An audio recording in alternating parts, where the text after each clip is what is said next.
സൈറാസ് tasty ഫുഡ്സിലേക്ക് എല്ലാവർക്കും സ്വാഗതം. ഞാൻ ഇന്ന് വീട്ടിൽ കുറഞ്ഞ ഇൻഗ്രീഡിയൻസ് വെച്ചിട്ട് ഈസി ആയിട്ട് ഉണ്ടാക്കിയെടുക്കാൻ പറ്റുന്ന ഒരു മിൽക്ക് പുഡിങ്ങിൻ്റെ റെസിപ്പിയാണ് ചെയ്യണത്.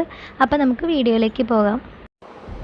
അതിന് വേണ്ടിയിട്ട് ഞാനിവിടെ ഒരു 10 ഗ്രാം ചൈന ഗ്രാസ് എടുത്ത് വെച്ചിട്ടുണ്ട്. അപ്പോൾ ഇതൊന്ന് കുറച്ച് വെള്ളം ഒഴിച്ചിട്ട് ഇതൊന്ന് കുതിർത്തെടുക്കണം. അതിന് വേണ്ടി അതിലേക്ക് ഒരു ഗ്ലാസ് വെള്ളം ഒഴിച്ച് കൊടുക്കാം. ഇനി ഇത് കുതിർന്ന് വരാനായിട്ടൊന്ന് മാറ്റി വയ്ക്കാം. ഇനി ഇതിലേക്ക് വേണ്ട പാലൊന്ന് തിളപ്പിച്ചെടുക്കണം. അപ്പോൾ അതിന് വേണ്ടി ഞാനിവിടെ ഒരു 3.5 ഗ്ലാസ് പാലെടുത്തിട്ടുണ്ട്. അപ്പോൾ അത് ഒരു പാനിലേക്ക് ഒഴിച്ചു കൊടുക്കാം.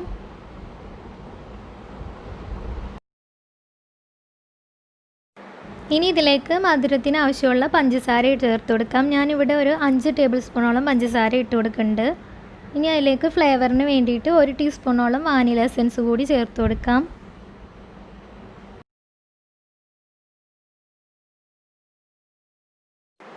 എന്നിട്ടിത് നന്നായിട്ടൊന്ന് മിക്സ് ചെയ്തെടുക്കണം. ഇനി ഇത് നന്നായിട്ടൊന്ന് തിളച്ച് വന്ന വരെ വെയിറ്റ് ചെയ്യാം. ഇപ്പോൾ പാല് നന്നായിട്ട് തിളച്ച് വന്നിട്ടുണ്ട്. ഇനി ഫ്ലെയിം കുറച്ച് വെച്ചതിന് ശേഷം ഒരു 5 മിനിറ്റ് കൂടി ഇതൊന്ന് തിളപ്പിച്ചെടുക്കുക.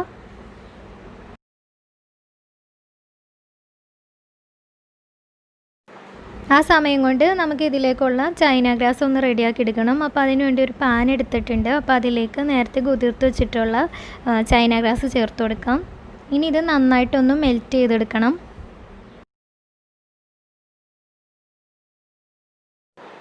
ഒട്ടും തരിയില്ലാണ്ട് നന്നായിട്ട് മെൽറ്റായി കിട്ടണം.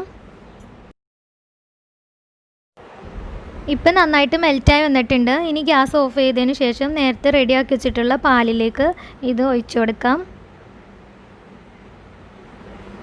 എന്നിട്ട് ഇത് നന്നായിട്ടൊന്ന് മിക്സ് ചെയ്ത് കൊടുക്കണം. ഫ്ലെയിം ഓഫാക്കി വെച്ചിട്ടാണ് ഈ പ്രോസസ്സ് ചെയ്യേണ്ടത്.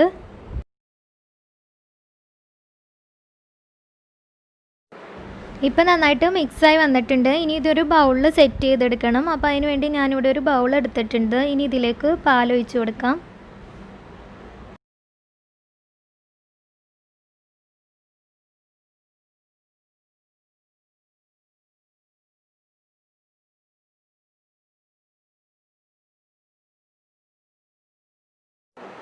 ഇനി ഇതിൻ്റെ മുകളിൽ വന്നിട്ടുള്ള ബബിൾസ് ഒരു സ്പൂണോ എന്തെങ്കിലും വെച്ചിട്ടൊന്ന് മാറ്റി കൊടുക്കാം.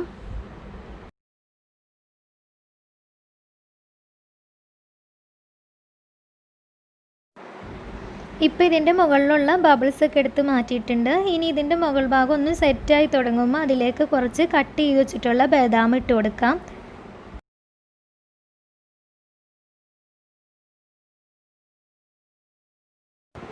ഇപ്പോൾ ഇതിൻ്റെ മുകൾ ഭാഗം സെറ്റായി തുടങ്ങിയിട്ടുണ്ട്. ഇനി ഇതിൻ്റെ മുകളിലേക്ക് കട്ട് ചെയ്ത് വെച്ചിട്ടുള്ള ബദാം ഇട്ട് കൊടുക്കാം.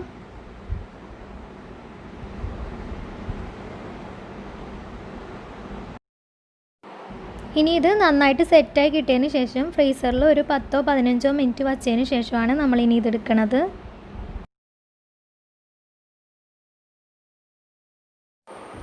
ഇപ്പോൾ ഇത് നന്നായിട്ട് സെറ്റായതിന് ശേഷം ഫ്രീസറിൽ വെച്ച് തണുപ്പിച്ചെടുത്തതാണ്. ഇനി ഇതൊരു പ്ലേറ്റിലേക്ക് മാറ്റി നോക്കാം. അതിന് വേണ്ടി ഞാനിവിടെ ഒരു പ്ലേറ്റ് എടുത്തിട്ടുണ്ട്. ഇനി അതിലേക്ക് ഇതൊന്ന് മറിച്ചിട്ട് കൊടുക്കാം.